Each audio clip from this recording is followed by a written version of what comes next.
This is the story of when a crazy stalker became my roommate. During my senior year of high school, I started DMing this girl, Violet. Now at the time, I was still trying to figure out a lot of things about myself, just like everyone else during those years. Long story short, I had no business talking to a girl like Violet. What I'm saying is, Violet had it all. On the outside, she was tatted up, super fit, popular, all around bad vibes.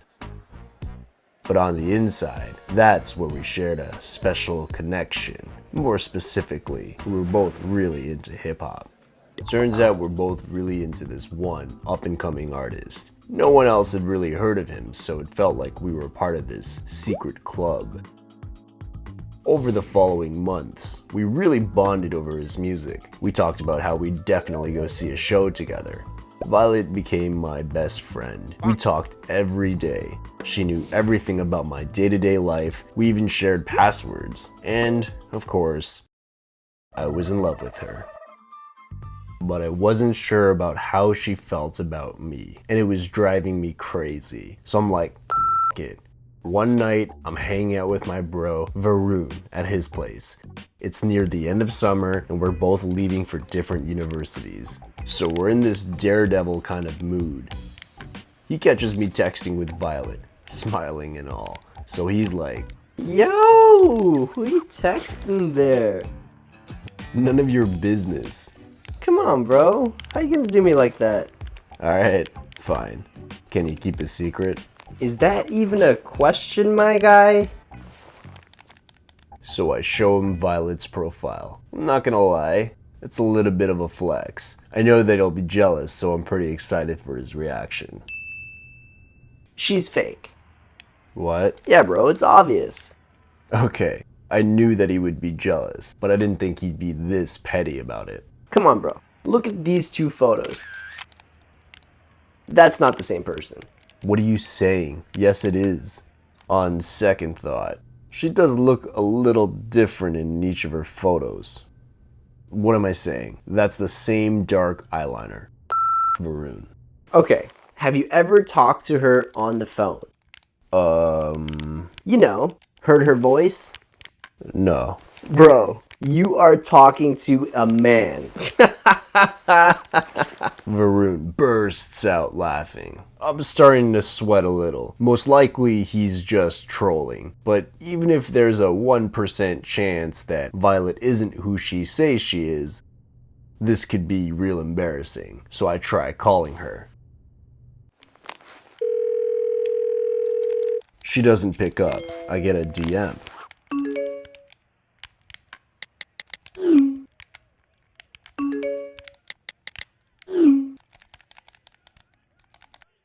I know this is a little forward, but I had to prove Varun wrong. I call Violet again and put her on speaker. Is she this hot girl or is she a man? I need to know. Hey. Varun and I look at each other. Before I even get a chance to respond, Violet hangs up abruptly and I get a DM. Oh, yeah, so she doesn't have good reception right now. But yeah, told you, it's a girl.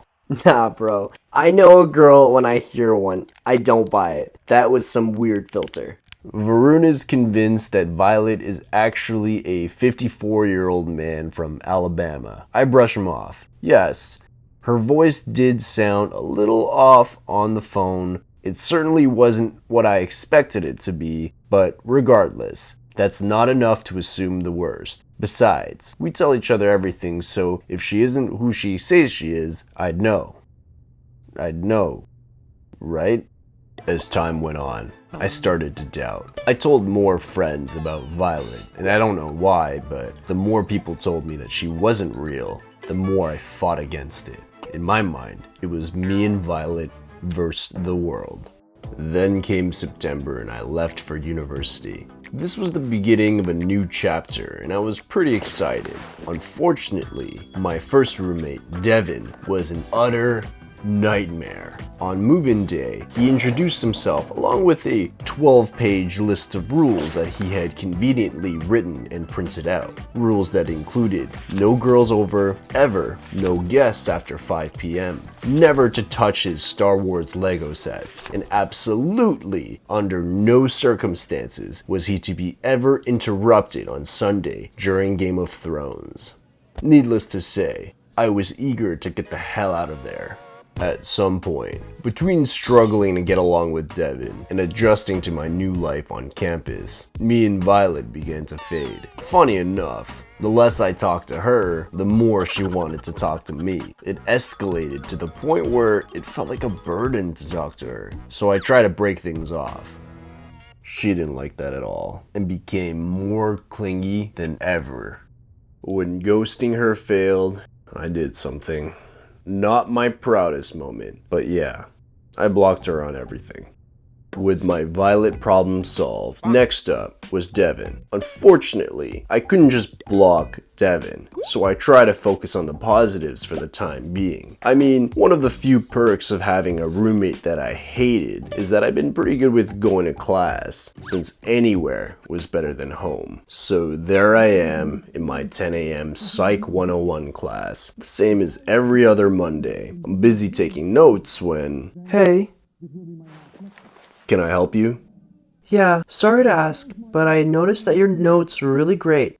I was wondering if I could buy a copy off you? I'm Freddie, by the way. To be honest, I thought my notes were chicken scratch. But if this guy's willing to pay for them, then, you know, student life ain't cheap, so your boy's gotta hustle.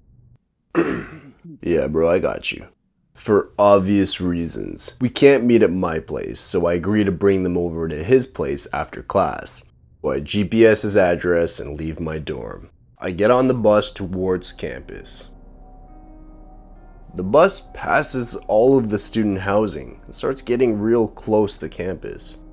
I hop off the bus and make my way towards the address. When I arrive at the destination, I notice that he lives in one of the luxury condos right by campus. Definitely not student housing, minus the handful of international students, of course. I walk past this gorgeous lobby and make my way up to Freddie's apartment. I knock on the door and then... Come in! I open the door and... wow, this makes my dorm look like a garbage bin. Freddie walks out of his room. Find the place okay? Yeah, you living like a king, eh? Haha, yeah, I guess this place isn't so bad. If you don't mind me asking, how do you afford all of this? Oh, my parents did pretty well for themselves. I'm lucky. Ah, I see. That's cool, bro. Oh, right, almost forgot. I hand him the notes from my bag. Wow, thanks, man. This is gonna save my life. Come, I'll get you the cash. I follow him. He opens the door to the room beside his and reveals a second bedroom, fully furnished. Freddie heads over and retrieves cash out of a wallet on the bedside drawer. Roommate? Nope, just me. He hands me the cash. Actually, I'm sort of looking for one. Know anyone? It was too good to be true. Funny story. I kinda hate my roommate, so me. Really? You should move in. That's nice of you, but there's no way I could afford this place. That's okay. I mean, you seem like a cool guy, and my parents own the place. Wait, seriously? Yeah, totally. It gets kind of boring by myself anyways. In that moment, I saw the light. Not only would I be free from Devin, but also upgraded to a luxury apartment that's a 5-minute walk from all of my classes. All I had to do was say yes before Freddie changed his mind. Needless to say, I jumped at the opportunity, and within a week, I moved into my marvelous new place. Freddie was stoked about it too. He bought a bunch of new stuff and upgraded the place even more. It was glorious. He even got us matching pajamas, which, yes, was admittedly a bit weird, but I didn't mind. The guy was letting me stay in his luxury condo for free. Even if he wanted me to tell him a bedtime story every night, that would be okay. Let's just say that no matter what, he couldn't be worse than Devin. Could he? In the first few weeks of living together, Freddy and I hung out every day. Naturally, we became close friends quickly. He would always offer to pay for everything. As nice as that was, I wasn't really comfortable with that. Thing is, whenever I refused, he insisted. Almost like he would get a little angry with me if I didn't let him pay. But I mean, hey, it's not the worst problem to have, right? Freddy was really nice and generous, but I could only hang out with the same guy for so long. One day, I made plans to hang out with this girl, and that's when things got really weird. So I'm in the campus lounge area, catching up with my friend Sophia, who I know from philosophy. She tells me about how she's fresh out of her long-distance relationship because the guy was becoming way too controlling. I relate, and I tell her about my experience with Devin. She laughs. I reassure her that there's plenty of fish in the sea. She asks about my new roommate. Oh, he's amazing. Who the is she? Freddy? Freddy appears out of nowhere. I take you in, pay for all your and you flop on me to hang out with this skink? What? I see how it is. Have fun, losers. Freddy turns and walks away. Then, abruptly, turns back and whips his phone at me. I duck, and it smashes into the wall behind me. Everyone in the atrium goes quiet. Freddy storms out. I look over at Sophia, and she's freaked out. Understandable, because I am too. I also have no explanation for what just happened. So I apologize to Sophia, pick up the smashed phone, and get the hell out of there. Really unsure of what to do next, I contact the campus helpline and explain my situation. They send 2 foot patrol volunteers to pick me up and escort me back to the apartment.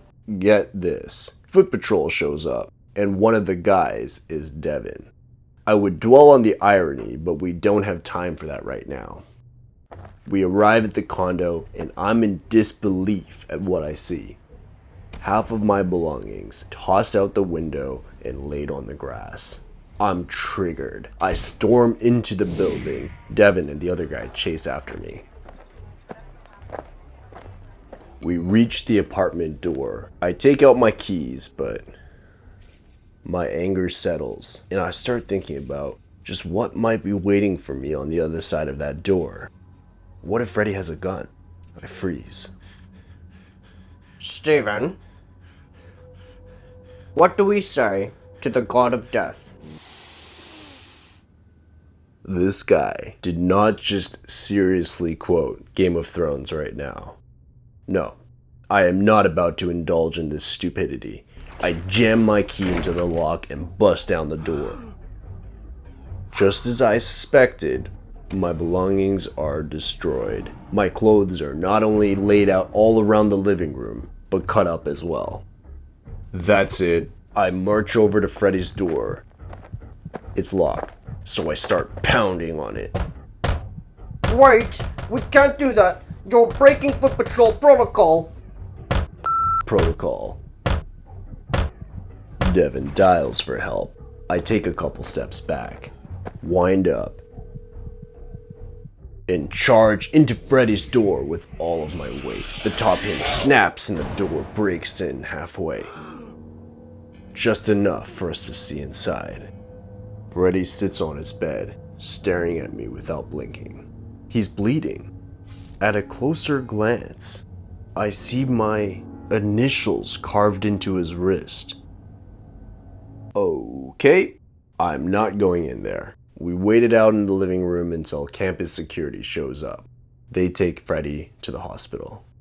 One of the officers informs me that I need to get back to campus to report this and get everything sorted out. He's kind enough to offer me a ride.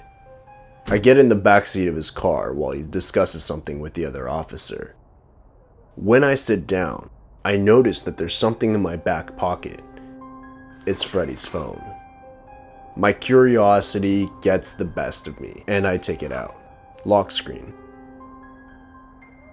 I don't know why, but I get a feeling that I know his password. I give it a try. Oh no.